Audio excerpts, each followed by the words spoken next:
Bonjour à tous. À quelques jours du premier tour des élections cantonales, on continue le tour d'horizon des candidats du canton 1 de Toulouse. Aujourd'hui, rencontre avec Nicolas Bourreau, candidat PCF Front de Gauche. Il revient sur la réforme territoriale, sur la dimension nationale de cette élection et sur son parcours. Je suis chercheur en génétique. Voilà, je suis membre du Parti communiste français depuis fort longtemps. Et voilà, on m'a proposé, le parti m'a proposé d'être candidat à cette élection cantonale.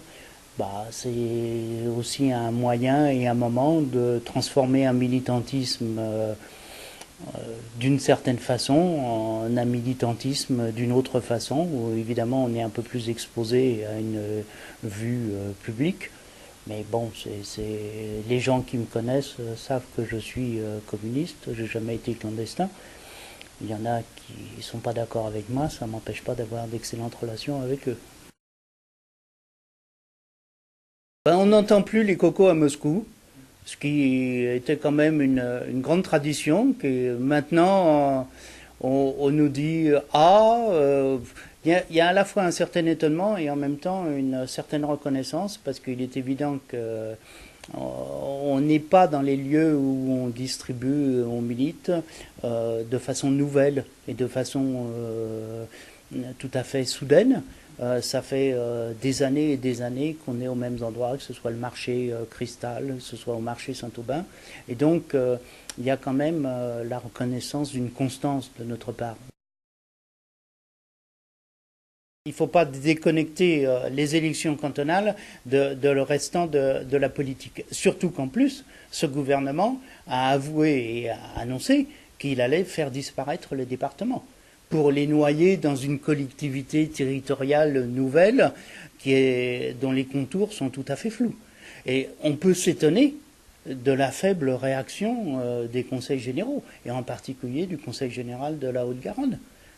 Il aurait été tout à fait normal que le Conseil général de la Haute-Garonne fasse une campagne tout à fait publique et légitime de défense du département.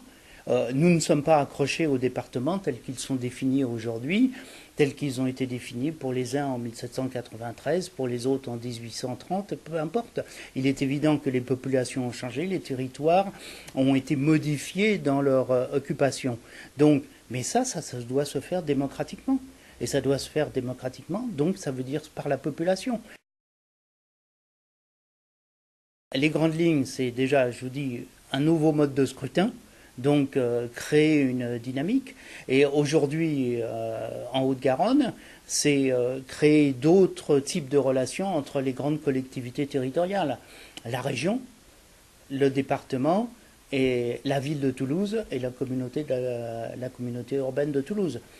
Il est malheureux, là au nouveau, de constater que l'ensemble de ces collectivités sont dirigées par le Parti socialiste et qu'il y a encore ce que Pierre Cohen a appelé des chamailleries, ce que nous appellerons des dissensions entre ces collectivités territoriales qui simplement ne reflètent que les dissensions internes du Parti socialiste, c'est-à-dire du parti dominant.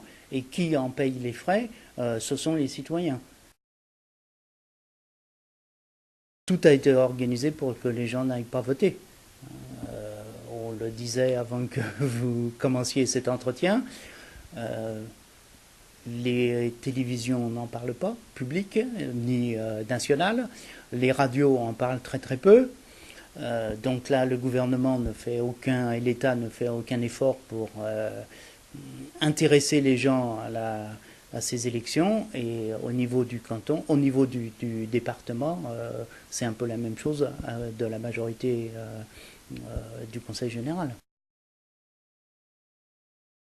Le Conseil général est très important. D'abord, c'est lui qui s'occupe de la petite enfance, de la PMI, c'est lui qui s'occupe des collèges, donc ça veut dire c'est lui qui construit les collèges et qui les entretient. C'est lui qui s'occupe des secours, c'est lui qui est responsable du secours départemental d'incendie et de secours, c'est-à-dire autrement dit les pompiers. Bon, et là on pourrait se poser la question par exemple de savoir pourquoi la ville de Toulouse a 2 casernes de pompiers alors que la ville de Toulouse est plus grande que la ville de Paris, qui en possède 40. Donc là aussi, il y a une réorganisation à faire des secours.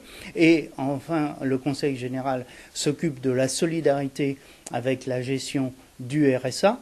Donc ça veut dire c'est l'aide à tous les démunis.